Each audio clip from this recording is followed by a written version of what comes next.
Before we begin, if you are new here, welcome to DarkEchoesCrime, the channel where we go deep into the stories that the headlines never fully tell, the cases that haunt the people who live them, and the truths that powerful people try to bury. We cover the stories that get sanitized, simplified, reduced to a tweet or a headline, and we give them the full weight they deserve. We sit with the uncomfortable details. We follow the threads that everyone else drops. We don't look away. If this is your first time here, smash that subscribe button right now, because what you are about to hear is one of the most disturbing, most emotionally devastating school stories we have ever covered on this channel. And we have covered some dark ones. Stories about institutions protecting the wrong people. Stories about cruelty hiding behind charm. Stories about the ways that privilege insulates people from the consequences of their choices while the people they harm absorb every single consequence alone. This story has all of that. But it also has something I have not encountered in this exact form before. A twist that reframes everything you thought you understood. A revelation that doesn't just change the ending, it changes the entire meaning of what came before. Every detail, every incident, every cruel moment you're going to hear about in this video takes on a different weight once you know what the investigation uncovered. So stay with me until the very end. Because this one has a twist that will completely shatter everything you thought you knew about the people at the center of this story. Do not skip ahead. Do not read the comments. Do not fast forward to the twist. Just sit with this one from beginning to end. Let the story build. Let it earn its ending. I promise you, it is worth every single second. And one more thing before we get into it. This story deals with serious themes including racial bullying, institutional failure, and harm. I'm going to handle it with the care and respect it deserves. But I am not going to look away from the truth of what happened to Fatima Henson. Because she didn't get to look away. She had to live it. So we're going to honor that by telling it fully. Let's get into it. Part 1. The school that sold a lie. There is a particular kind of cruelty that wears a smile. It does not come at you with raised fists or shouted slurs. It does not leave bruises you can photograph or wounds you can point to in a police report. It does not announce itself. It does not give you the gift of clarity, the gift of a clean moment you can point to and say, that is the thing that happened to me. No. It comes dressed in good intentions, wrapped in polished manners, delivered with a sweet laugh and just enough plausible deniability to make you question your own mind. It is the cruelty that turns you against yourself. That makes you the unreliable narrator of your own experience. That asks you, in 1,000 quiet ways, whether what you felt was real, whether what you saw was real, whether you are perhaps just too sensitive for this room, this school, this world. It is the cruelty of people who have learned that power is most effective when it is invisible. And when that cruelty is specifically targeted at a black girl in a predominantly white space, when it borrows from centuries of a particular kind of erasure, when it weaponizes the very social systems that were designed to ignore her, it becomes something even more insidious. Because now the cruelty has history on its side. Now it can hide behind the comfortable fiction that some people are just more sensitive, that some people misinterpret friendliness, that some people bring their baggage into situations that are actually fine. It can hide there for a long time. Until it can't. And no one at Harlow Preparatory Academy understood that lesson better than Alice Jenkins. Harlow Prep sits in one of those American towns that looks perfect on the surface. Tree-lined streets, colonial architecture, a main street with artisanal coffee shops and boutiques that cater to women who lunch. The kind of town where homecoming is still a big deal, where parents park their SUVs outside sports games and wave at each other with the easy confidence of people who have never once worried about next month's rent. The kind of town where the local real estate listings all use words like character and legacy, and where the wealthiest families have been wealthy for long enough that the money has stopped feeling like money and has started just feeling like the natural order of things. These towns exist everywhere in America. You probably know one. You might have grown up in one. And if you did, you know that the cruelest thing about a town like this is not the wealth itself. It is the way the wealth becomes invisible to the people inside it. How it stops being a privilege and starts being a default. How the kids who grow up in it come to believe with absolute sincerity that the way they live is simply the way life is, and that the people who don't live that way have simply chosen or failed or both. The school itself is private, expensive, and selective, not just in academics but in the more invisible ways. The way certain students move through its hallways like they own them. The way certain names get said with a particular kind of reverence by teachers who should know better. The way the social hierarchy at Harlow Prep is so perfectly reinforced, so seamlessly maintained, that most students don't even recognize it as a structure. They just think that's the way things are. The school had diversity initiatives and a mission statement that included the word inclusive 3 times. It had a Black History Month assembly every February and a Cultural Appreciation Week in the spring. It had, on its website, photographs of students of various backgrounds smiling together in a way that suggested the school had achieved something. What it had not achieved, what those photographs could not capture, was the daily, invisible reality of being a student at Harlow Prep who did not come from money, who did not share the same unspoken cultural fluency as the majority, who existed, to put it plainly, outside the circle that the school's actual culture centered. That reality lived in the hallways and the lunch tables and the group chats and the small, constant accumulation of moments that never make it into the diversity report. Alice Jenkins was, by every visible measure, the queen of that structure. 17 years old. Blonde. Athletic in the way that suggests private trainers and not gym class. She had the kind of effortless beauty that reads as natural but is actually the result of enormous amounts of money and time, the right skincare, the right clothes, the right hair, the right everything. She moved through Harlow Prep's hallways the way a person moves through a room they own, not with arrogance exactly, but with a certainty that left no space for doubt. Teachers loved her. Not because she was the smartest student, she wasn't, but because she was charming in the way that adults find disarming. She remembered their names, asked about their weekends, showed up to their office hours not because she needed help but because she wanted them to feel appreciated. It was a strategy, though she would have never called it that. It was just the way Alice operated. Students followed her. Her inner circle, 4 girls, all cut from the same expensive cloth, orbited her like satellites, taking their cues from every micro-expression on her face. If Alice laughed, they laughed. If Alice went cold on someone, they all went cold. The social temperature at Harlow Prep was something Alice Jenkins controlled with the precision of a thermostat. And then there was Fatima Henson. If Alice was everything Harlow Prep celebrated, Fatima was everything it quietly resented. She was 16, one of the very few black students at a school that had perhaps 6 or 7 at any given time, and congratulated itself for that representation. She was there because her mother, Gloria Henson, worked as a live-in nanny for the Caldwell family, one of the town's wealthiest households, and part of the employment arrangement included a scholarship for Fatima at Harlow Prep. It was the kind of arrangement that sounds generous until you realize what it actually means. That Fatima existed in that school on borrowed terms, her presence contingent on her mother's labor, her belonging always slightly conditional. The Caldwell house was large and beautiful and nothing in it belonged to them. Fatima had a room there, a real room with her own furniture, her own desk, but she was always, on some level, aware of its impermanence. Of the fact that the walls around her were walls she had been permitted to exist within. She was not ungrateful for that. She was a practical girl, Fatima, and she understood clearly what the scholarship meant for her future, what her mother had sacrificed to secure it for her. She carried that knowledge with care. But carrying it had a weight. She knew it. Every single day she felt the weight of it. It showed up in small ways that added up. Her clothes were good but not quite right, a season behind, a brand slightly off from the ones that mattered inside those walls. Her phone was last year's model. Her lunch, when she brought it from home, was the kind of food that some of her classmates would describe as interesting, with a smile that wasn't kind. She didn't have the shared history that most of her classmates had, the summer camps, the family vacation stories, the ease that comes from growing up with the same people in the same zip code. She didn't have the ease. That was the thing that was hardest to articulate and hardest to compensate for. The ease. The way Alice and her circle moved and spoke and laughed, with the complete, unexamined confidence of people who had never had a reason to doubt their place in a room. That ease was not something you could buy or perform or work toward. It was the product of a lifetime of being told in every possible way that you belong here. And Fatima had not been told that. Not here. Not by this place. She was observant because she had to be. She was careful because she had learned that in spaces like Harlow Prep, the cost of a wrong step for a girl like her was different from the cost for the Alices of the world. She paid attention to the room before she walked into it. She measured her words before she spoke them. She moved through that school with the controlled grace of someone who knows they are being watched and judged in ways that others are not. She was also stronger than anyone gave her credit for. She was funny, privately, with a dry, perceptive humor that came out in her writing and her voice notes but rarely in the classroom, because she had learned that funny black girls in white spaces get read as aggressive where funny white girls get called witty. She was deeply curious, especially about literature, especially about stories that reflected people who looked like her, stories that took up space without apologizing for it.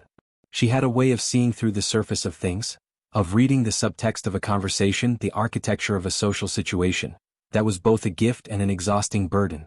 She was, in almost every way that mattered, the more perceptive of the two girls at the center of this story. And that carefulness, that controlled, measured way of moving through the world, was exactly what made her the perfect target for Alice Jenkins. Because Alice didn't need someone who would fight back loudly. She needed someone who would absorb it quietly. Someone who would doubt themselves before they doubted her. Someone the system would protect her against, not the other way around. She found exactly that in Fatima Henson. And so it began. Part 2, The Art of Quiet Cruelty. If you're thinking this started with something obvious, something you could report, something that would be immediately recognizable as bullying, you're wrong. That's not how Alice operated. That's not how people like Alice ever operate. It started with a look. Not the kind of look you can describe to a teacher. The kind of look that passes over your face like a shadow and is gone before anyone else notices, but the person it's directed at feels it land with the precision of an arrow. Fatima noticed it the very first week of the school year. They were in AP English together, and Miss Calloway asked Fatima to share her interpretation of a passage from Their Eyes Were Watching God. Fatima answered thoughtfully, with the careful precision she brought to everything. And when she finished, Alice Jenkins, seated 2 rows over, just close enough to be seen, just far enough to claim distance, let a small, barely there smile cross her face and glanced at the girl next to her. No words. Just that look. And Fatima felt it in her chest like a stone dropping. By the second week, it had escalated to comments. The kind that wear the costume of helpfulness. "Oh Fatima, that color is so brave on you. I actually really respect that you don't care about what people think about your hair. It must be so nice to not have to worry about fitting in. Like you're just yourself no matter what." Each comment delivered warmly with a wide smile, in front of just enough people to ensure an audience. Each one designed to sound like a compliment and land like a needle. Fatima would smile back. Because what else could she do? Call out a compliment? Tell a teacher that someone said her hair looked nice? She could already hear how that would go. Alice was complimenting you. She was just being friendly. Maybe you're being a little sensitive. So she smiled and kept moving and added it to the growing list she was keeping in her head. Then came the group project incident. And this one was where it became undeniable, at least to Fatima. Miss Calloway assigned groups of 4 for a semester-long literature project. Fatima was assigned to a group that included 2 girls from Alice's circle, Harper and Bree, and a quiet boy named Marcus who mostly kept to himself. Within 24 hours, Harper texted the group chat, which Fatima had been added to, saying that the group had decided to reorganize the project responsibilities. The message was polite, thorough, and it had left Fatima with the one task nobody wanted: the bibliography and citations. Not the analysis, not the presentation, the bibliography. When Fatima raised it in class, gently, carefully, "I thought we were going to divide things more evenly," Harper looked confused. Genuinely confused or performing genuine confusion, it was impossible to tell. "I mean, we thought this was what you wanted? You said you were more comfortable with research." Fatima had said no such thing. Marcus looked at his desk. The project moved forward without her real input. And when it received a high grade and Miss Calloway praised the group's cohesive collaboration, Alice, who had nothing to do with the group officially, smiled at Fatima from across the room. She knew. She had orchestrated it. She had used her circle like pieces on a chessboard and she hadn't even had to be in the room. This is what made Alice dangerous. She almost never got her hands dirty. She created conditions. She nudged. She suggested. She whispered something to Harper over lunch on Tuesday, and by Thursday, it was just the way things were. No fingerprints. No evidence. Just outcomes. And the outcomes kept coming. There was the lunch table incident. A full table of Alice's group that had always technically allowed Fatima to sit at one end, a small mercy that felt conditional. One Monday, Fatima arrived to find her usual spot occupied by a girl who had suddenly transferred into the social group, and every other seat was conspicuously filled. The table was not rude. No one told her to leave. They just looked up at her with that particular polite blankness that said, "There is no room for you here and we are all going to pretend it's a coincidence." Fatima took her tray to an empty table near the windows and ate alone, watching the room with the controlled composure of someone who refuses to let anyone see them break. She did not break.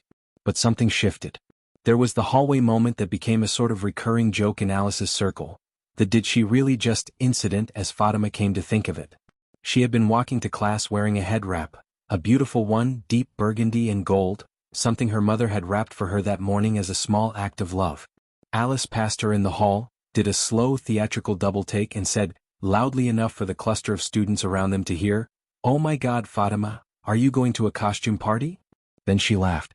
Not the sharp, mean laugh of someone who knows they've done something wrong.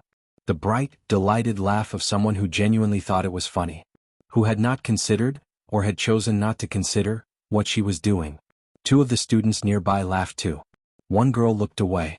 Fatima stopped walking for 1 second. Just 1 second. Then she smiled, that careful, controlled smile she had mastered, said, "No, actually this is just who I am," and kept walking. She made it to the bathroom before her hands started shaking. That night she started recording. Part 3, the recordings. It was not a plan exactly. It was not the calculated move of someone building a legal case. It was something more human than that, the need of a person who is being gaslit in real time to hold on to the truth. Because the truly disorienting thing about what Alice was doing to Fatima was not just the cruelty itself. It was the way the cruelty disappeared every time Fatima tried to articulate it. Say it out loud and it became nothing. She complimented your head wrap and you're upset? She said your color was brave, that's actually really nice. She made a joke and you're making it a racial thing? The world had a word ready for girls like Fatima who spoke about moments like these. Sensitive. The word was always there, waiting, a little door that any listener could step through to exit the discomfort of believing her. Sensitive. As though the problem was the nerve endings and not the thing that touched them. Fatima was not losing her mind. But she was losing her grip on the certainty that what she was experiencing was real, was wrong, was worth fighting. The recordings were a lifeline. She started small. Her phone, propped on her nightstand, voice memo app open, and she would speak quietly, barely above a whisper, so as not to be heard through the thin walls of the Caldwell house. She spoke carefully and in detail, the way someone speaks who is not sure anyone will believe them and wants to leave no room for doubt. Every night, she would sit on the edge of her bed in the small room she occupied, a room that was comfortable but never quite felt like hers, and she would speak quietly into her phone. Not to anyone. Just to herself. Just to the record. Today in English, Alice made a comment about my essay. She said it was really raw and emotional, like so authentic. I smiled and said thank you, but the way she said it, the way she looked at Harper when she said it, it wasn't a compliment. She was saying my work was primitive. She was saying I operate from emotion and not intellect.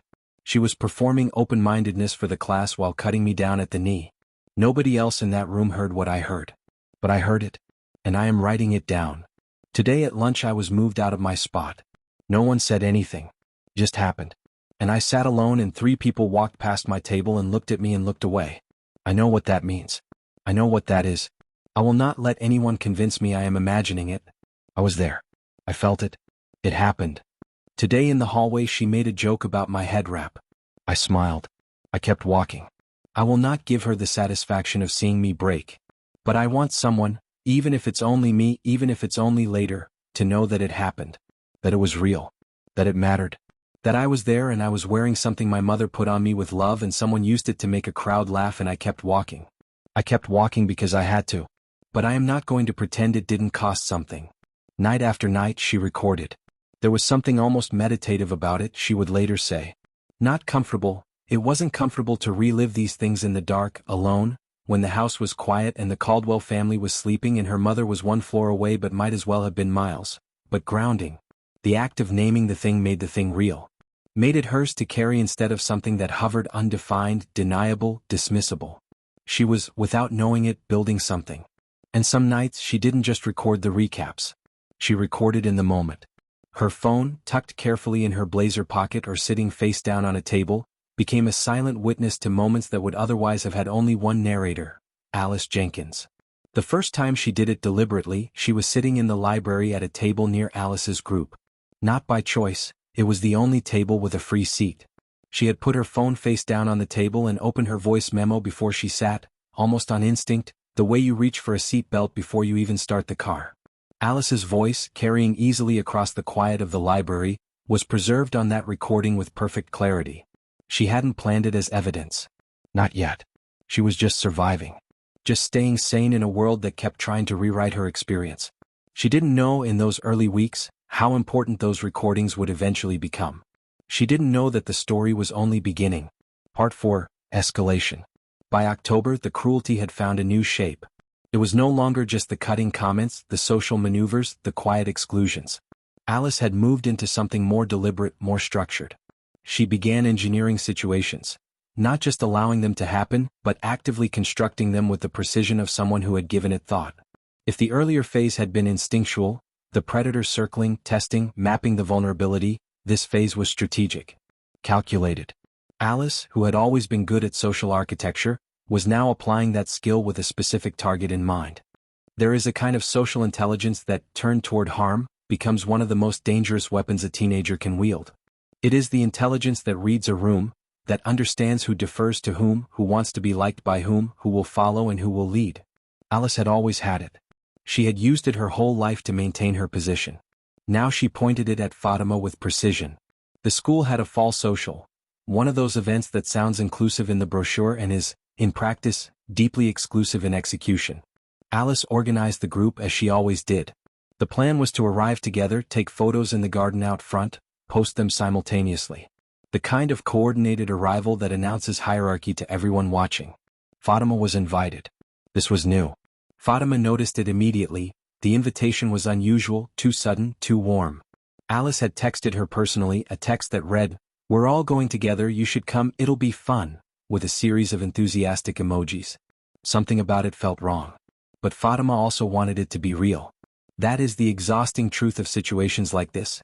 You can know something is a trap and still want it to be a door. Because the alternative of it never being real, never being a door, is too heavy to carry all the time. She was 16 years old and she was tired of being alone in that place, and some part of her, the part that was still just a girl who wanted to belong, the part that hadn't been completely protected by all her careful observation, reached toward the warmth. She went. She wore a dress she had saved up for. A deep green that looked beautiful against her skin. Her mother had helped her get ready, had looked at her before she left and said quietly, "You look beautiful. Be careful." 2 instructions. 2 different hopes. Fatima had nodded at both of them. She arrived at the meeting point, Alice's house, where the group was gathered, dressed, laughing, ready to leave. For 15 minutes it seemed fine. Genuinely fine. Alice was warm, included her in conversation, laughed at something she said. Harper and Bree were pleasant in the neutral, glossy way they were pleasant when Alice's attention was elsewhere. And then, right before they left, right as the photos were being taken, Alice said, "Oh wait, let me just get you all in the shot. Fatima, can you just step back a little? You're kind of washing out with the background." It was nothing. It was everything. Fatima stepped back. The photo was taken. The group moved on. And Fatima stood in the back of every shot, slightly apart, the frame communicating what the words never had to say outright. The image was a sentence: "These girls belong here and this one is nearby." When the photos went up that night, they went viral within the school's social circle. Comments flooded in. And in every image the story was visible to anyone willing to see it. A group of girls together and then Fatima, slightly outside, slightly behind, slightly other.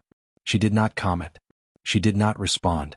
She went to her room that night and recorded for 45 minutes straight. Her voice on those recordings is steady throughout. That is something worth noting. In 45 minutes of recounting something that must have been deeply painful, her voice does not crack. She simply describes, documents, names. She had already developed the discipline, the terrible, remarkable discipline, of someone who has decided their truth is worth more than their tears. And then, in November, came the incident that made her finally consider going to the school. It happened in chemistry class during a lab. Fatima and a girl named Jordan were paired together for a titration experiment.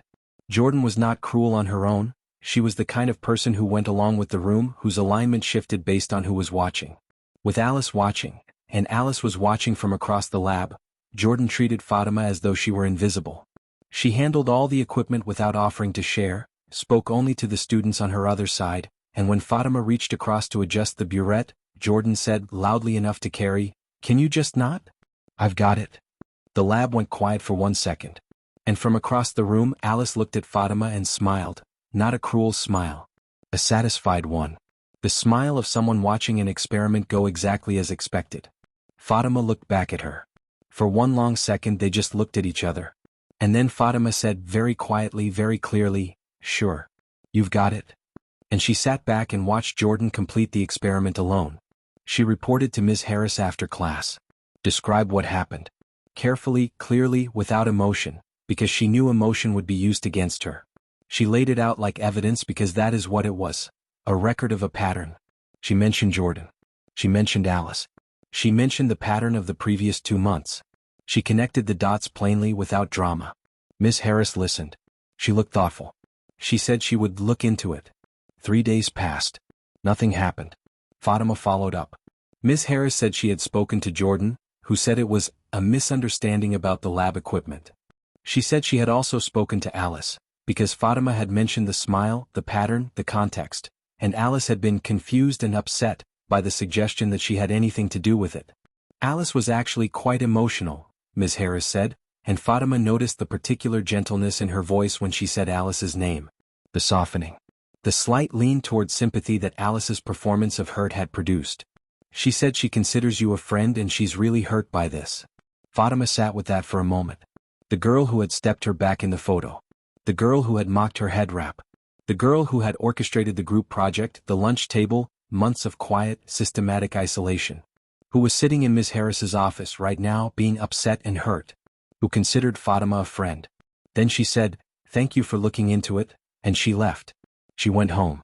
She sat on her bed. She opened her phone. And she recorded everything Miss Harris said, word for word, including the soft way she had said Alice's name. She was building something without fully knowing it yet. A record. The truth. Case. She just didn't know that the thing she was building was going to be used in a way she had never imagined. Part 5. The warmth. December came and with it, Alice changed. Or appeared to. It started subtly. A wave in the hallway. A "Hey Fatima" that didn't have a needle buried in it. A seat offered at the lunch table, not the far end, not as an afterthought, but genuinely in the middle of the group with space made for her. Fatima noticed every single thing. She noticed the way Alice would appear next to her after class. The way she'd ask questions that seemed genuinely interested, not performing interest but actually asking. How did you feel about the reading? What do you want to do after school? Do you like it here? Like actually like it? She noticed the girls in Alice's circle following the lead as they always did. Suddenly warm. Suddenly inclusive. Suddenly remembering Fatima existed. And she noticed the way it felt. Because here is the truth that nobody talks about when they talk about situations like this. After months of being told, in every invisible way, that you are less than and outside of and not quite enough, warmth, even suspect warmth, lands on you like sunlight on a cold day. You know it might not be real. You know it might be a trick. But you are so exhausted from being cold for so long that part of you just wants to stand in it for a minute. Fatima was not naive. She kept recording. She kept watching. But she also, quietly, desperately, allowed herself a sliver of hope. Maybe it was over. Maybe something had shifted. Maybe. And then Alice said the thing. They were walking out of school together, something that would have been unimaginable 2 months ago, and Alice said almost casually, almost offhandedly, as though it were nothing. "I just wanted to see if you were strong enough to be around me." Fatima stopped walking. Alice kept going for 2 steps then turned around. She was smiling. The smile of someone who thought they had just paid the highest compliment. "Like, I test people," she said. "Everyone in my life, I need to know they can handle me. Not everyone can. But you're still here, so..."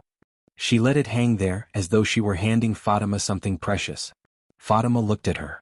She thought about the head wrap comment. The lap. The lunch table. The photos. Miss Harris saying, Alice was quite emotional. Months of recorded nights on her phone. The sound of her own voice, quiet and steady and exhausted, speaking truths into the dark. She smiled. She said, "Okay."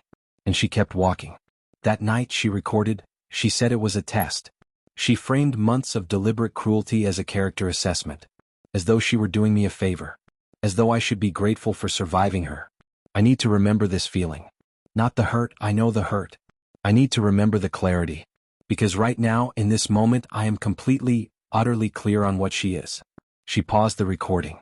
Then she added, "And I'm going to be clear on what happens next." She had decided. She was going to report everything. Formally. Fully. With every recording, every documented incident, every name and date and detail she had been collecting since September. She had 3 days before everything changed. Part 6. The Night in the Woods. If you've been listening carefully, you know what's coming. And I want you to know that I am going to be thoughtful about this part. Because the details of what happened that night in the woods, the things that unfolded in the dark, away from the school, away from witnesses, away from any of the structures that might have offered Fatima protection, are not things that exist for spectacle. They are not things to be described in graphic detail for views or clicks. They are the kind of things that happen to real people in real situations, and the weight of them deserves to be held carefully. So here is what you need to know. Alice orchestrated a birthday celebration for Fatima. She insisted on it. It came 3 days after the test conversation, 3 days after Fatima had privately decided to go to the school with everything she had collected. "We're celebrating you," Alice said. "You deserve it. We want to do something special. Something private. Something outside the school's visibility. A small gathering out at a property one of the families owned, at the edge of the woods outside of town. Just a few people. Just Alice's circle." Fatima hesitated. But she went. She told herself it would be fine. She had her phone. She had spent months being careful. She was almost done. A few more days and she would have had everything organized for the school board. She told herself, one night and then it's over. The mood was off from the moment they arrived. She felt it in the car. Felt it in the way the other girls were glancing at each other in a language she couldn't read. Felt it in the way Alice was performing warmth with just slightly too much effort. She felt it too late. "I'm not going to tell you exactly what happened in those woods that night. What I will tell you is that Fatima was not safe. What I will tell you is that this celebration was not a celebration. What I will tell you is that something was taken from her that night that she had not offered. And what I will tell you is that when it was over she was left there, shaken, betrayed, broken in a way that was different from any of the previous months, different in kind and not just degree, while Alice and the others drove away. What I will also tell you, and this is important, this is the thread that pulls the rest of the story forward, is that Fatima's phone was in her pocket the entire time. Recording. She didn't know it. She hadn't consciously started it. But earlier in the evening when she had been putting on her jacket, she had hit the record button by accident. Or perhaps not entirely by accident, perhaps by the instinct of a girl who had spent months learning to document her own reality because no one else would. The phone was in her pocket when they arrived. The phone was in her pocket through all of it. The phone captured everything. She didn't know that yet. She was lying on the cold ground and the only thing she knew was that she needed to get up. She needed to get out of the dark. She needed to find her way home. And she did. Because Fatima Henson had always been stronger than anyone gave her credit for. Part 7. The Silence and the Sound. The next morning, Alice Jenkins arrived at Harlow Prep looking the way she always looked. Perfect. Composed. Unhurried. She walked through the doors with Harper on her left and Bree on her right and she was laughing at something one of them had said and she was beautiful and poised and untouchable. Fatima did not come to school. She spent the morning with her mother in the small kitchen of the Caldwell house. Not speaking, drinking tea, her mother watching her with the practiced quiet of a woman who has learned to read her daughter's silences like weather. Gloria Henson did not push. She sat with her. She refilled the cup when it was empty. She waited. Later that morning, Fatima opened her phone to turn off the voice memo app, and that was when she saw it. The recording. 97 minutes. She sat with her thumb over the play button for a long time before she pressed it. She listened. And then she sat very still for a long time. And then she went to her mother. What happened next was not clean or quick or easy. It almost never is in situations like this. There were phone calls and a visit to the hospital, and a meeting with a lawyer that Gloria could barely afford, and the kind of institutional resistance that greets anyone who tries to bring the powerful to account. There were conversations where people said, "Are you sure? And do you know what you're doing? And you have to understand how this will go for you." But Fatima had 97 minutes of audio. She had months of recorded voice notes. She had dates, names, details, a timeline of documented cruelty that stretched back to September. And she had a mother who believed her, without question, without hesitation, from the first word to the last. The recordings were given to a lawyer. The lawyer contacted the school board. The school board, which had already been quietly informed and had quietly done nothing, was now no longer able to be quiet. An investigation began. Not willingly. Not with integrity. But it began. And as it began, as the first officials started asking questions and pulling threads, something else came loose. Something that had nothing to do with what happened in the woods. Something older. Something buried. Something that would change everything. Part 8. What the Fathers Left Behind. Investigations, when they start asking questions about powerful families, have a way of uncovering things that were never meant to be found. The process has its own momentum. One thread pulled leads to another. One document requested leads to a file that was supposed to be sealed. One question asked to the wrong person in the wrong tone at the right moment leads to an answer that opens a door that was never supposed to be opened. The school board brought in an outside investigator, partly because they had no choice given the legal exposure the recordings created, partly because the optics of an internal investigation had become untenable, and partly because the lawyer Fatima's attorney had contacted had been, quietly, very specific in her letters about what would happen if the school attempted to manage the situation rather than investigate it. The investigator's name was Dr. Patricia Osei, and she was thorough in the way that people are thorough when they have seen too many cases like this dismissed by institutions more interested in reputation than truth. She had spent 15 years investigating educational misconduct. She had seen every version of the institutional shuffle: the sympathetic administrator, the carefully worded non-apology, the settlement with an NDA, the student who transferred and was never mentioned again. She had seen it all, and she was not impressed by any of it. She was, by all accounts, the right person for this particular job. She interviewed students. She interviewed parents. She reviewed financial records and enrollment records and the school's own internal communications, including the emails between Ms. Harris and the vice principal after Fatima's original report, which were illuminating in the ways that emails always are when the people writing them believe they will never be read by anyone outside the institution. And in reviewing the enrollment file for Fatima Henson, specifically the scholarship arrangement that had brought her to Harlow Prep in the first place, she found a name that connected to a financial contribution to the Caldwell family's household account. A name that appeared in records going back 16 years. A name that, when she pulled it alongside the names of Harlow Prep's prominent families, the donor rolls, the board membership lists, the alumni networks, landed with a particular, specific weight. Richard Jenkins. Alice's father. Dr. Osei did not jump to conclusions. She was careful. She set the name aside and continued reviewing, and then she came back to it and she pulled on the thread in a different direction. She found the financial records. She traced the payments. She found the connection to Gloria Henson, and she sat with it for a long time before she made any calls. What she was looking at was not just a scandal. It was the architectural blueprint of everything that had happened at Harlow Prep. The original sin, the secret arrangement that had placed these two girls in the same building and never accounted for what that proximity might produce. She brought the information to the lawyers. The lawyers brought it to Fatima's attorney.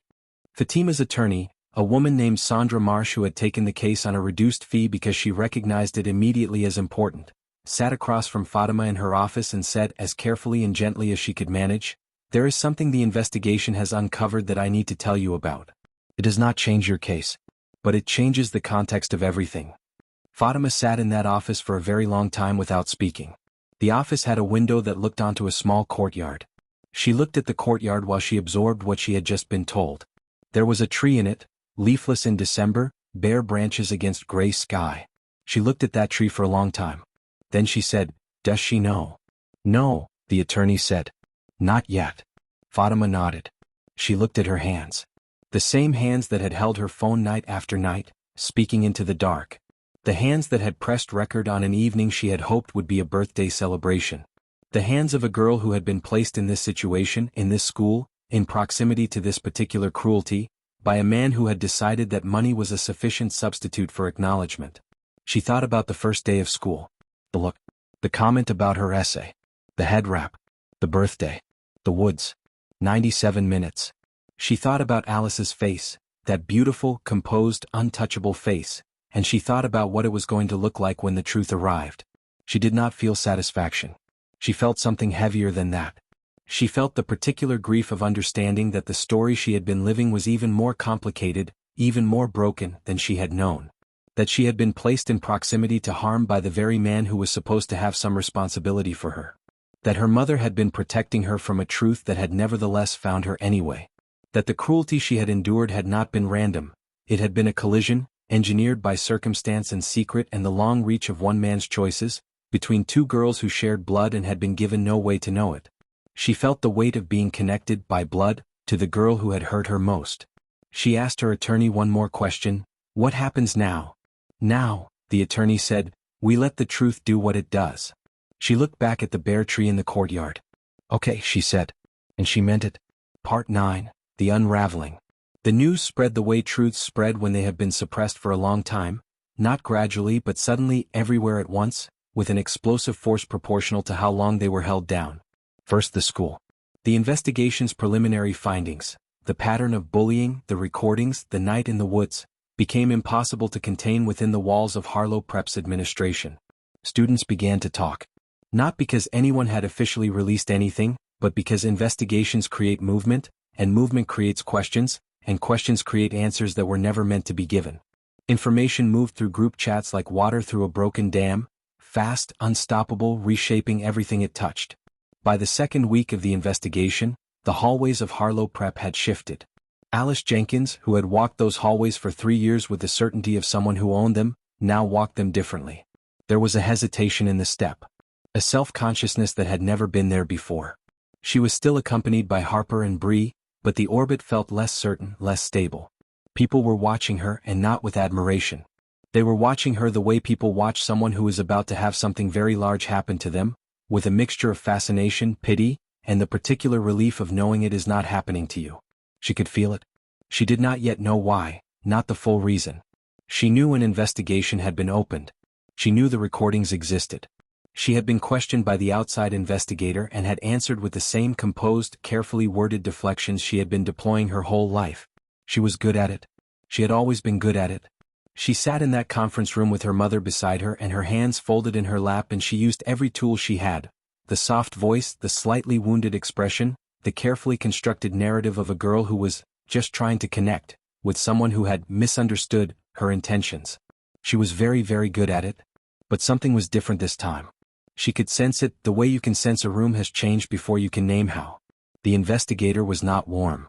Not hostile, carefully professional, scrupulously neutral, but not moved by the soft voice and the wounded expression the way teachers had always been moved.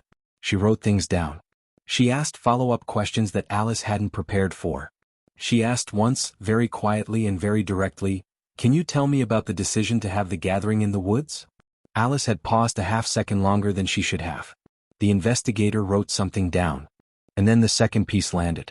Exactly how the information about Richard Jenkins and Gloria Henson became known is the kind of thing that becomes disputed in retrospect. Everyone with a version, no one fully responsible, everyone pointing at someone else as the person who let it slip.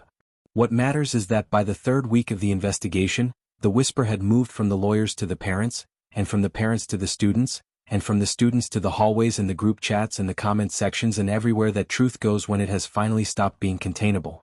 Alice Jenkins found out the way people find out things in the social media age, not from a person looking her in the eye, not from a parent sitting her down, not from a gentle or careful or humane delivery. She found out from a text message. She was in the library when her phone buzzed. She looked at the screen. She read the message twice. She read it a third time. She sat very still for a long time. Then she stood up, walked out of the library and kept walking. She went to the bathroom at the end of the hallway, the one that's usually empty because it's near the auditorium. She went into the last stall, sat on the closed lid of the toilet and put her face in her hands. In 3 years of high school, Alice Jenkins had not cried at school. She had trained herself out of it the way you train yourself out of a weakness. Deliberately, systematically, because she understood that tears were information and she was careful about the information she gave people. She had cried at home in her room when things were hard. But never here. Never where anyone could see. She cried now. Silently, fiercely, into her own palms. Because the thing that had just been texted to her was not just information. It was not just a scandal or a revelation or a secret unearthed. It was the demolition of the floor she was standing on. The story she had been telling herself about who she was, about why she was better, about what separated her from the Fatimas of the world, that story had just had its foundation pulled out. The girl was her sister. The girl was her sister. Harper found her there 20 minutes later, sent by concerned texts from the group chat. She knocked on the stall door. "Alice? Are you okay?" Alice did not answer for a long time. Then she said, "I need a minute." It was the first time in 3 years that Harper had ever heard Alice ask for something she didn't already have. Harper stood outside the stall with her hand on the partition and she genuinely didn't know what to do, because she had never been in this situation with Alice before. She had never been in the position of being the one who needed to offer something. She had spent 3 years receiving from Alice, following Alice, orbiting Alice. She did not know how to be the center of gravity. She eventually left. Alice stayed in that bathroom for another 30 minutes. And in those 30 minutes, alone with the truth of what she had done and who she had done it to, something cracked inside Alice Jenkins that her social training, her composure, her perfectly constructed armor, could not hold together.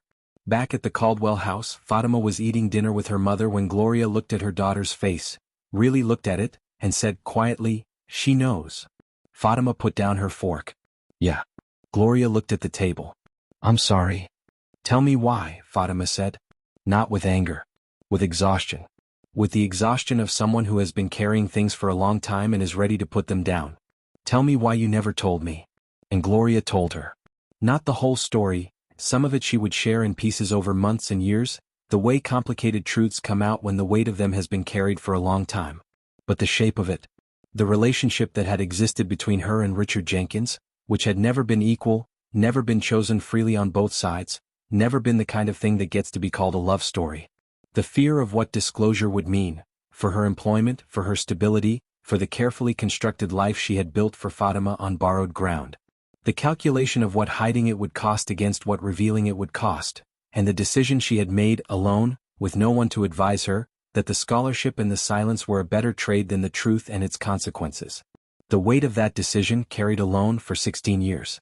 Fatima listened without interrupting. When her mother was done, she said, "I don't blame you." And she meant it. What she felt toward her mother was not anger. It was a complicated, fierce, aching love for a woman who had made impossible choices inside an impossible system and had tried, in every imperfect way she knew how, to give her daughter the best possible life. She looked at her mother across the small kitchen table, at the lines of exhaustion around her eyes, at the hands that had worked and sacrificed and held on, and she felt, very deeply, the particular love that comes from truly seeing someone. What she felt toward Richard Jenkins was harder to name and less important to name at that moment. He was a man she had never known, had never been offered the chance to know, whose existence in her life had been financial and invisible and conditional. She did not have enough feeling toward him to be angry. She had something colder than anger. Something that looked a lot like nothing. What she felt toward Alice. That was the most complicated thing of all. Part 10. 2 Girls and a Broken Mirror. Here is the thing about Alice Jenkins that the story requires us to sit with, even though she was the one who caused harm. She had been built. Constructed, piece by piece, year by year, by a world that rewarded her for exactly the qualities that made her dangerous. The confidence. The social intelligence. The ability to read a room and control it. The certainty that she was better, not just different but genuinely better, than the people who didn't have what she had. She had never been taught to question that certainty. Not once. Not by her parents. Her father, we now know, was a man who had spent his entire adult life avoiding the consequences of his actions and had taught his daughter, by example, that the world accommodates those who project confidence and punishes those who show need. Her mother, a woman who had her own struggles, her own suppressions, her own carefully maintained silence, had raised Alice to be armored. To be beautiful and poised and always in control. There is a particular kind of family that produces a particular kind of cruelty. It is not always the family with visible dysfunction, the shouting, the obvious damage. Sometimes it is the family where everything looks perfect from outside. Where the house is immaculate and the children are well dressed and the parents smile at each other in public with the practiced ease of people who have agreed never to look too closely at the dark places. Those families produce children who learn early that surface is truth, that appearance is substance, that the only thing that matters is the story being told, not the reality being lived. Alice had been living that lesson her whole life. Her school, her social world, all of it had confirmed her in her sense of superiority with every passing year. The money, the access, the way teachers smiled at her name, the way her college applications would be supported by the best advisors, the best rec letters, the best opportunities. She moved through the world in a bubble that told her, every single day, that she was the protagonist, that other people were supporting characters, that her story was the one that mattered. And then came the revelation. The girl she had targeted, humiliated, tested, and finally, in those woods, participated in the destruction of, was her sister. Not a metaphor. Not a social construction. Biologically. Genetically. Half her DNA. The girl she had stepped back in the photo. The girl whose head wrap she had mocked in front of an audience that laughed. The girl she had narrated out of the group project, out of the lunch table, out of belonging. The girl she had watched be diminished and had felt something she had chosen to call amusement. The girl she had called a test subject as though a human being were something you ran through an experiment to see what broke. Was her sister. I want you to think about what that does to a person's self-image. To the entire structure of identity they have built. Alice had organized her sense of self around a very specific idea of who she was in relation to other people. Particularly other people who looked like Fatima, who came from backgrounds like Fatima's, who had less than she had. That sense of self was not incidental. It was load-bearing. It held everything else up. Take it away and the whole building falls. And now here was the truth. The girl she had treated as less than was the same blood. had the same father, had been brought to the same school by that father's money, the same money that funded Alice's life, Alice's clothes, Alice's opportunities, Alice's perfect surface. The very resources Alice had used to maintain her superiority had been generated, in part, by the same man who had given Fatima life. The cruelty she had leveled at Fatima was, in the most literal possible sense, cruelty leveled at herself. And there was something more. Something that nobody in this story wanted to name directly but that lived underneath everything. The racial dimension of what Alice had done. Because Alice's cruelty toward Fatima was not generic cruelty. It was specific. It targeted the things that were specifically visibly black about Fatima: her hair, her head wrap, her food, her manner of expression. It used racial difference as the instrument of diminishment. It was not just Alice being mean to another student. It was Alice enacting, on an individual level, the broader contempt her world had taught her to feel toward people who looked like Fatima. And Fatima was her sister. Her father had looked at a woman who looked like Fatima, had been with that woman, had created a child with that woman, and had then allowed his other daughter to be raised in a world that treated women like that as less than. He had funded Alice's world of privilege and superiority while quietly also funding the scholarship that dropped his other daughter into the path of that superiority and did not prepare either of them for what that collision would mean. The responsibility of that, the original, structural responsibility of Richard Jenkins, is something this story will return to. But right now we are in Alice's unraveling. In the weeks that followed, Alice became unrecognizable by the standards of who she had been. The composure cracked. Not all at once, but visibly, in the slight disorganization of her appearance, the absence of the effortless smile, the way she moved through the hallways now with something her peers had never seen from her before: uncertainty. She looked, for the first time, like someone who did not know where she stood. There was a morning, 2 weeks after the information had spread, when she came to school with her hair not quite finished. Just slightly. A few strands not smoothed into place. Anyone else would have gone unnoticed. On Alice Jenkins, it was visible enough that 2 separate people mentioned it in group chats before first period. She didn't notice them. She was somewhere else. Her social circle.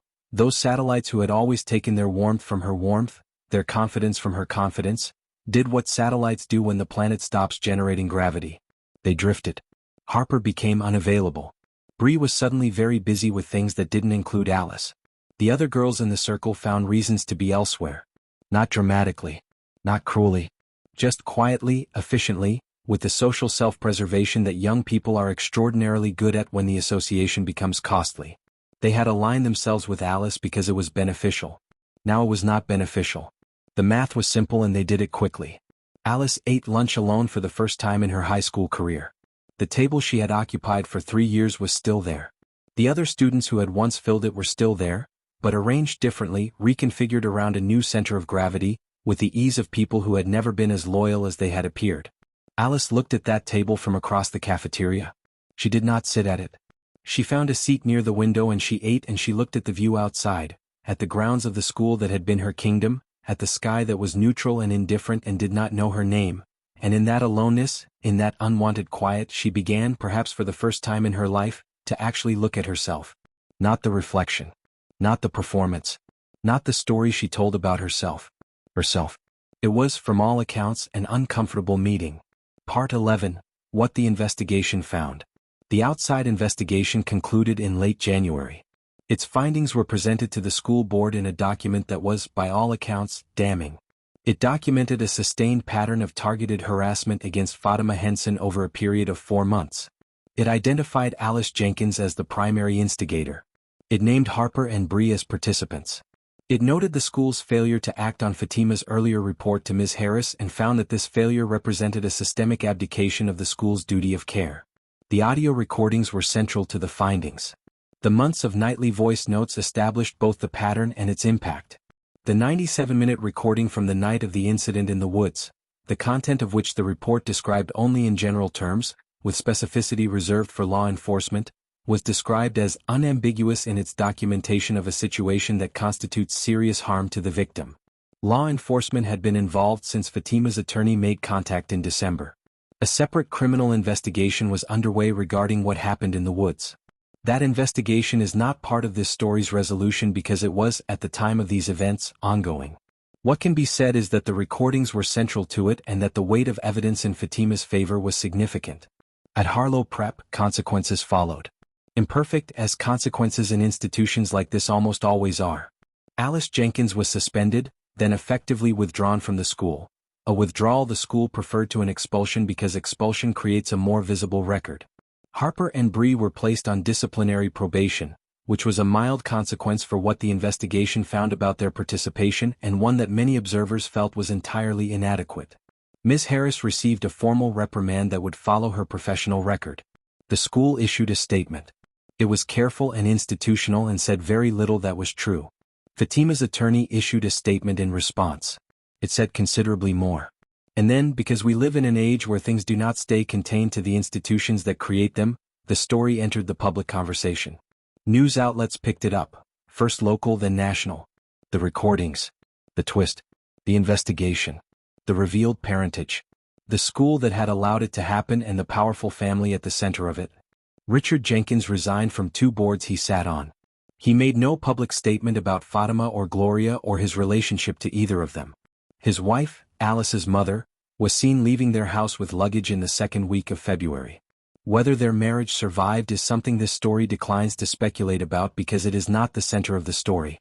It is the wreckage at the edge. Fatima did not give interviews. She did not post about it, did not seek visibility, did not want what some people in her situation want.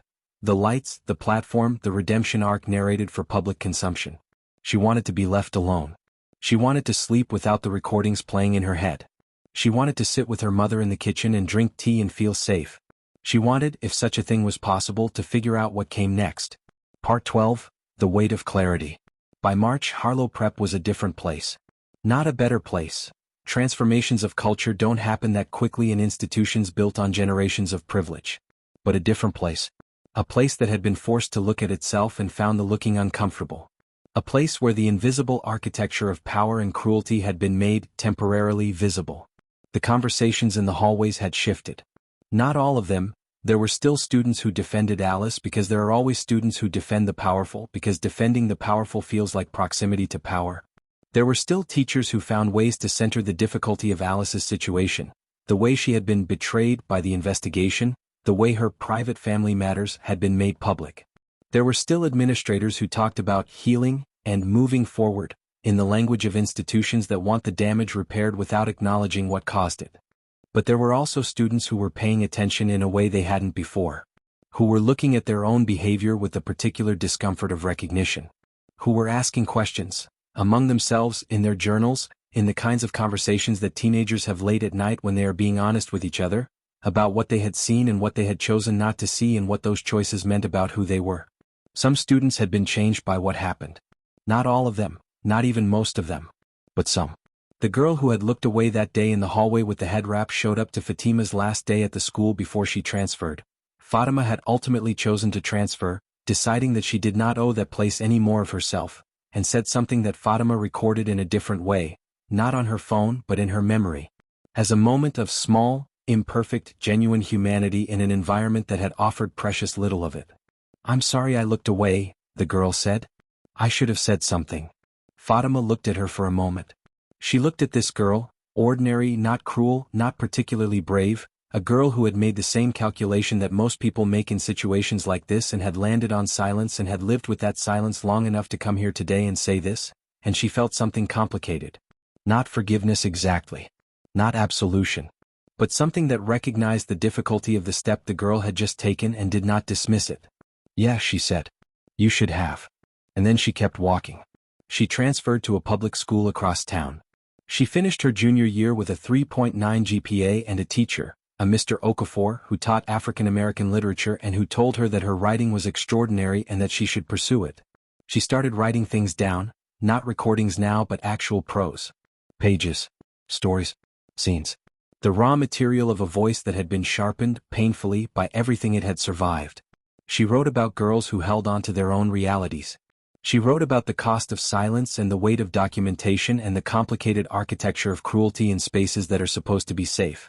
She wrote it not as revenge and not as therapy, though it was both those things in part, but as a way of making meaning out of something that had been, at its core, meaningless. An act of will against the chaos of what had happened to her. She did not look for Alice. Alice did not look for her. Whether that was the right choice, Whether those two girls, connected by blood and by wound and by the particular complicated gravity of what had happened between them, would ever sit in a room together and speak the truth of it, is a question this story leaves open. Because the honest answer is, sometimes things are too broken to be repaired. Sometimes clarity is not healing. Sometimes truth just ends the pretending and leaves you standing in the ruins, and you build something new in a different place and you leave the ruins behind. That is not a happy ending. But it is an honest one. And for Fatima Henson, who had spent months fighting to have her reality acknowledged, honesty was not nothing.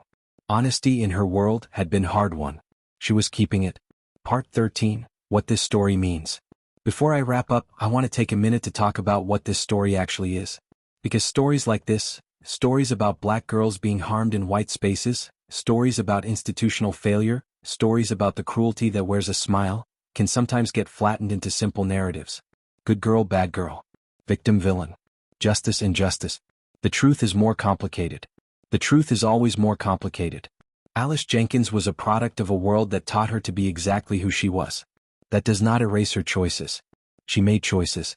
Deliberate, sustained, damaging choices that she made with full knowledge of their impact, because part of the thrill of what she did to Fatima was knowing that it worked. But she was also a 17-year-old girl who had been shaped by privilege and power into someone who couldn't see past her own reflection. The revelation about her father was not just the exposure of Richard Jenkins's hypocrisy. It was the demolition of Alice's entire constructed self. That demolition was deserved. And it was also undeniably devastating. I'm not asking you to feel sorry for Alice Jenkins. I'm asking you to recognize that the systems that enabled her are bigger than she was. That every teacher who smiled at her name without looking at what she was doing to the girl in the back row, every institution that protected its image over its students, every adult who chose comfort over accountability, they are all part of this story. Alice was the sharpest instrument of harm, but she was not the only instrument. Fatima's story is about survival. About the specific, grueling, exhausting labor of surviving in a space that was never designed to include you. About the ways black girls in particular are required to be stronger, more composed, more careful, more documented, more everything, just to have their basic reality believed. She had to record herself for months to be taken seriously. Think about that. She had to create a paper trail, a voice trail, of her own pain just to have it acknowledged as real. That is not normal. That is not okay. That is a specific burden placed on a specific kind of person by systems that assume some experiences as default and treat others as requiring proof.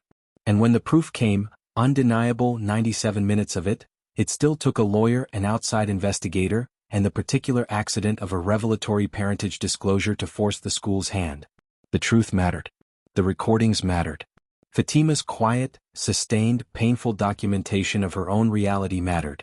But they mattered in a world that had stacked the deck against them being heard, and that stacking is the part of this story that should keep us up at night. Not just the villain. The system that built her. The school that protected her. The adults who looked away. The girl who said, "I should have said something," and didn't. That's the story. Part 14, What Silence Costs. I want to tell you something that this story kept circling without saying directly. Silence is a choice. Not always a simple one. Not always a free one. There are situations where speaking costs more than a person can afford to pay, and I never want to pretend otherwise. There are kids in schools right now who know that speaking up will make them the next target, and that fear is real and it is valid, and the weight of it should not be placed entirely on their shoulders. The responsibility for those structures of fear belongs to the institutions that allow them to exist, and to the adults who look past them. But there are also people, and there were people at Harlow Prep, who had the safety to speak and chose not to use it. Who saw something and looked away because the looking was uncomfortable. Who chose the comfort of their own social position over the discomfort of acknowledging what was happening to someone else. Let me tell you about the people in this story who had a chance to change it and didn't. Marcus, in that group project, looked at his desk. He knew. He was at the table. He watched Fatima be assigned the bibliography while everyone else got the substance. He said nothing. He is not a villain. He is a boy who calculated the cost of speaking and found it too high and went back to his own work. And in going back to his own work, he became, without meaning to, one of the mechanisms of Alice's cruelty. Because silence in situations like this is not neutral. Silence is a vote for the existing order. Silence says, "I see this happening and I am deciding that my comfort is worth more than your dignity." The girl in the hallway with the head wrap, the one who eventually apologized on Fatima's last day, didn't say a word in the moment. She was right there. She heard what Alice said. She saw the crowd laugh. She looked away. And she lived with that for months, apparently, because she showed up on Fatima's last day to say, "I should have said something." That apology mattered. It was real and it was human, and Fatima heard it. But Fatima spent those months between the head wrap incident and the apology with no one in her corner. That is what looking away costs. It's not paid by the person who looks away. It's paid by the person who needed someone to stay. The teachers who found Alice charming and let that charm purchase indulgence. Who heard the tone in her comments and chose to believe the surface meaning rather than the delivered meaning. Who got a report from Fatima and spoke to Alice and found her upset and hurt, and let that upset and hurt redirect the conversation away from the student who had made the report and back toward the student who had been reported. Those teachers were not evil people. They were people who made the ordinary human choice to believe the more comfortable story. But ordinary choices in extraordinary situations have extraordinary consequences. None of them were villains. That's the hardest part. They were just ordinary people making the ordinary choice to not get involved. And in a situation like this, that ordinary choice has extraordinary consequences for the person least protected. There is a version of this story where someone, just one person just one time, says something, steps in, names what they're seeing, and the chain of events changes. We will never know what that version of the story looks like. But I think about it. I think Fatima thinks about it too. Now, and I am speaking directly to you, whoever is watching this, if you are in a space where something like this is happening. If you are at a school, a workplace, a community, any environment, and you are watching someone be quietly, systematically, charmingly isolated and diminished, I am talking to you. Not as a performance. Not because this is the moral of the story and I have to say it. Because Fatima recorded in the dark by herself for months before anyone heard her. Because the cost of that recording, the cost of all those nights of speaking alone into the dark so that her own reality would not be erased, was enormous. Because she paid that cost alone. Be the person who hears someone before they have to do it alone. If you see it, say it. If you can speak safely, speak. If you are in a position where your voice has weight and someone needs that weight, use it. That matters. It matters more than you know. And if you are watching this and you are Fatima, if you are living something like what Fatima lived right now in your school or your workplace or your family or anywhere, I want you to hear this clearly. What you are experiencing is real. Your documentation of it matters. Your recordings, your notes, your dates and names and times, they are not paranoia. They are clarity. They are the act of a person who understands that their truth is worth protecting. Do not let anyone tell you that you are imagining it. Do not let anyone rewrite your experience to make themselves more comfortable. Do not let anyone's charm or status or social position convince you that your reality is less real than theirs. It is real. You are real. And you deserve to be believed. Before we get to the final section, I want to ask you something. If this story has affected you, if it has made you think about something in your own life, a moment where you looked away or a moment where you held on, tell me in the comments. These conversations matter. This community is here for them. I read the comments. I hear you. And please, if you haven't already, subscribe to this channel right now. Turn on notifications. Because we are building something here at Dark Echoes Crime. A space for the real stories, the hard truths, the cases that don't fit neatly into a headline. We are not going anywhere and we are not going to stop looking. Now, let me bring this home. Part 15, the final word. Let me bring this home.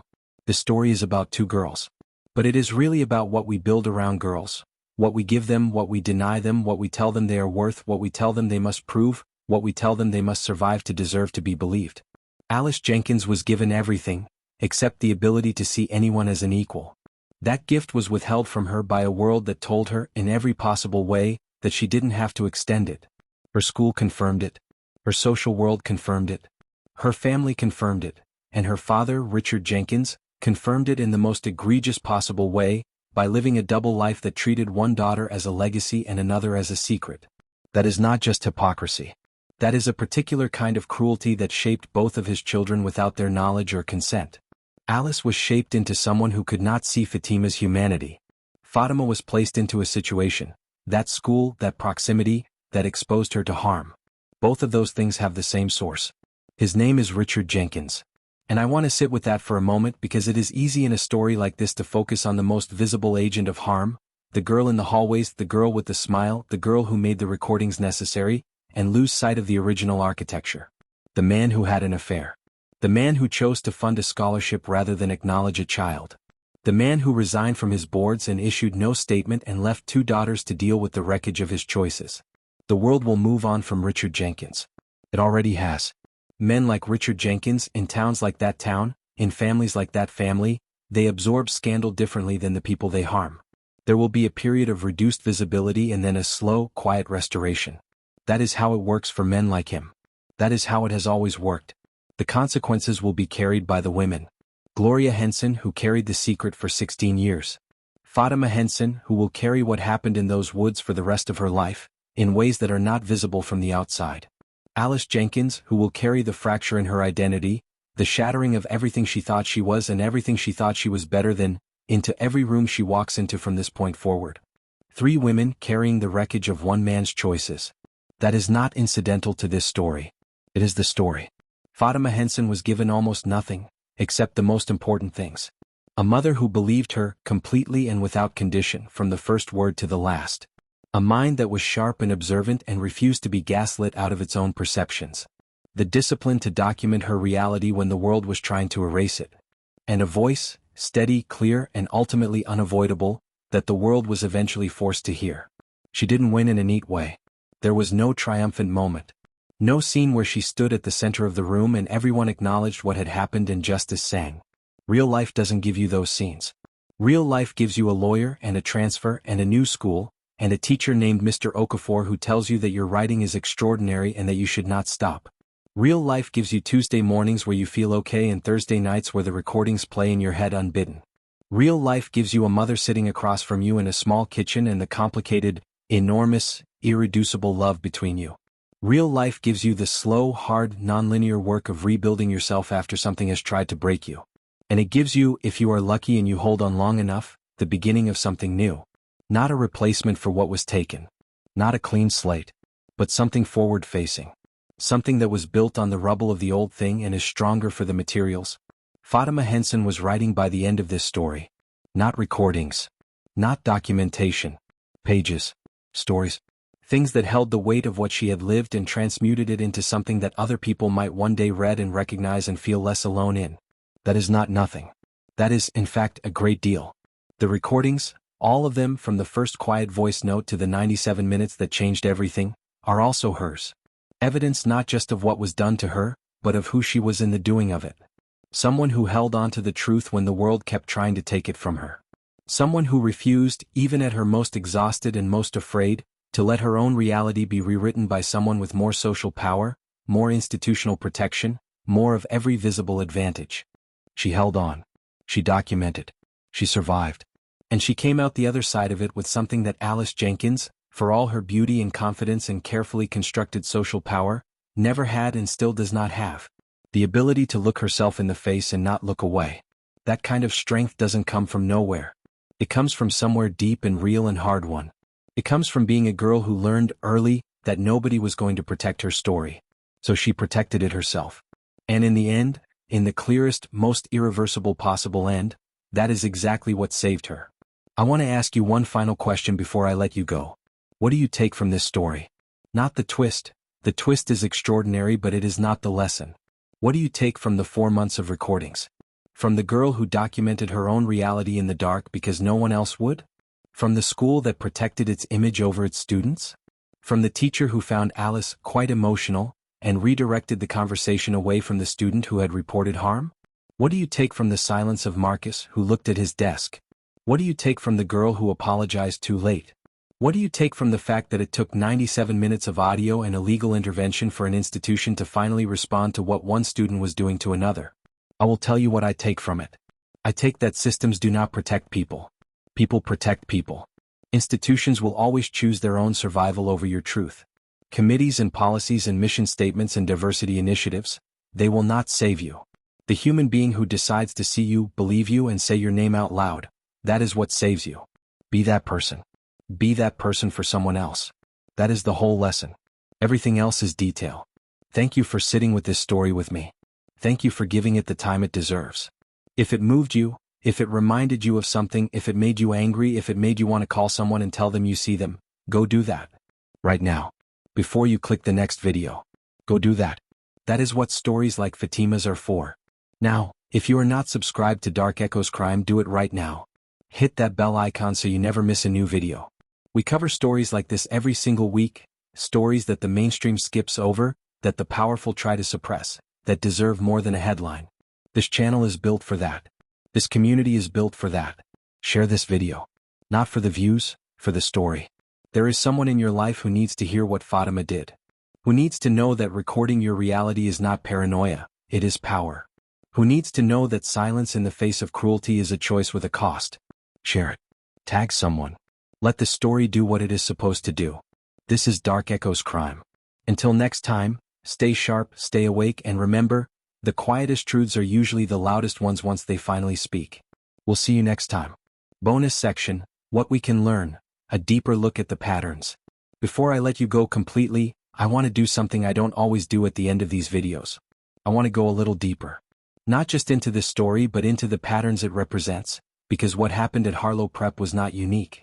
It was, in almost every structural detail, something that is happening right now in schools across this country. And if we leave without naming those patterns clearly, we have done half the work. So let's do the full work.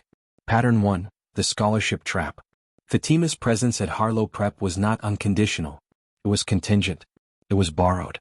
And everyone, on some level, knew it, including, crucially, Alice Jenkins, who understood with the social intelligence she had spent her whole life developing that Fatima had no institutional safety net. No wealthy parents who would call the headmaster and apply quiet pressure. No alumni network to protect her. No social capital to spend when she needed it most. This is not an accident.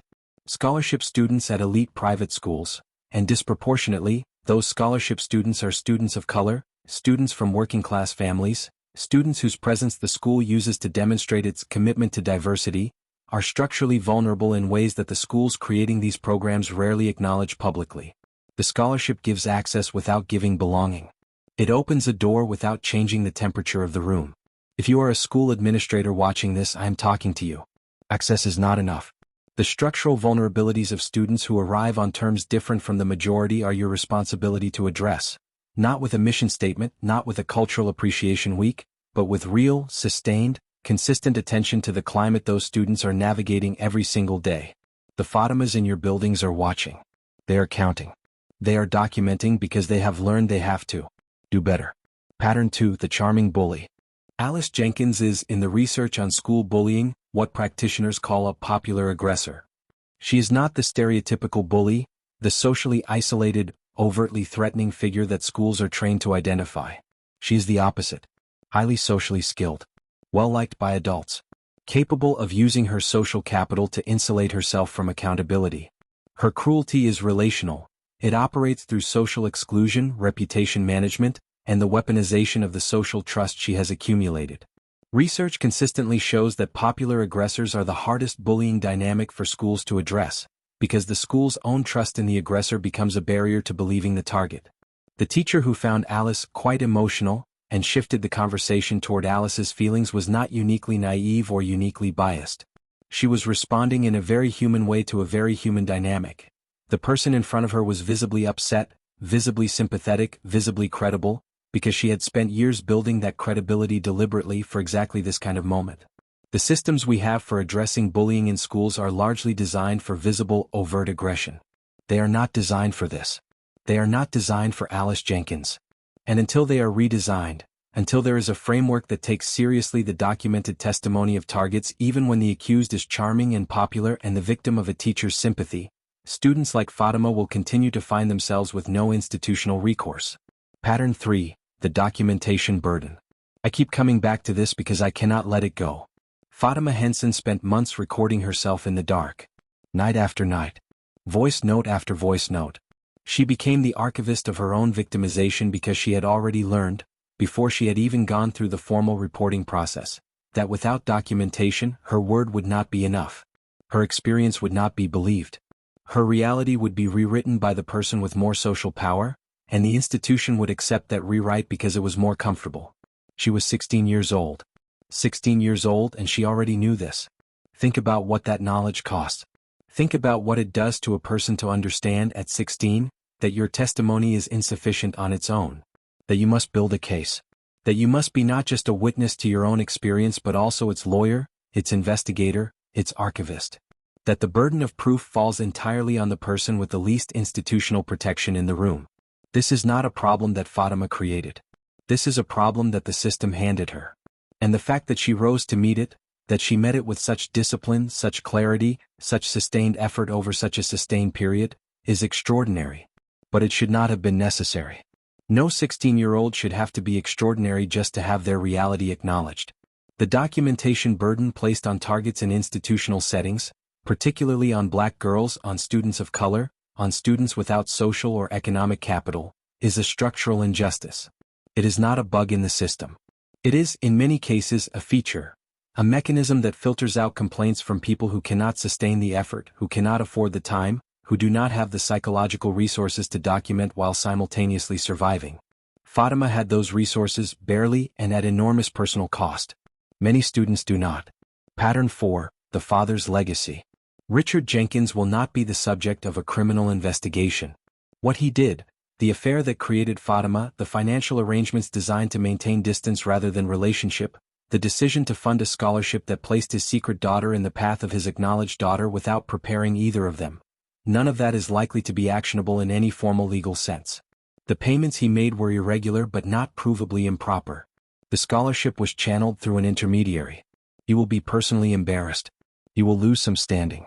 He will feel, perhaps for the first time in his life, the particular discomfort of having his private arrangements become public record. And then, most likely, he will recover. Because the world is very good at recovering powerful men from the consequences of their private choices. But the legacy of what Richard Jenkins did is written in this story. It is written in Fatima's 97 minutes of audio. It is written in Alice's fractured identity, the cracked composure, the lonely lunch table. It is written in Gloria Henson's 16 years of silence, in the small kitchen of the Caldwell house, in the particular exhaustion of a woman who has been keeping a secret that was never hers to keep. His legacy is these two girls. Carrying his choices. Without him. That is worth naming clearly. Not because naming it changes anything for Richard Jenkins. But because this story, if it means anything, has to mean something about accountability, not just Alice's accountability, which was forced and public and devastating, but the accountability of the original architect of the situation. The man who set the pieces in motion. The man who is conspicuously absent from every crisis he created. We should not let him disappear into the margins of this story. He belongs at the center of it. Pattern 5, what comes after? Fatima transferred. She built something new. She started writing. I want to spend a moment on what that means, not as a triumphant coda, not as, and then everything was fine, but as a real description of what survival looks like. Survival does not look like healing, necessarily. Not at first. Not for a long time. Survival looks like getting up on the days when getting up requires everything you have. It looks like going to a new school and feeling the particular hypervigilance that comes from having been hurt in the last one, the watching, the waiting, the measuring of every interaction for threat. It looks like writing stories that are partly therapy and partly something more, partly the building of a record that cannot be taken from you because it lives in the page now, not just in your memory. Survival looks like sitting with your mother in a small kitchen and not being able to say all the things you feel but feeling them together anyway, in the silence between you that is not an empty silence but a full one. It looks like Mr. Okafor telling you that your writing is extraordinary and feeling, for a moment, the particular warmth of being seen by someone who has no reason to diminish you, who has nothing to gain from your smallness, who is simply telling you the truth because it is the truth.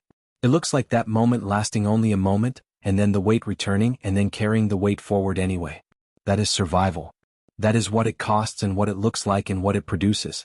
Not a clean victory. Not a healed wound.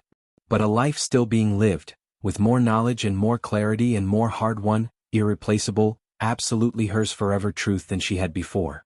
Fatima Henson survived. And she is writing.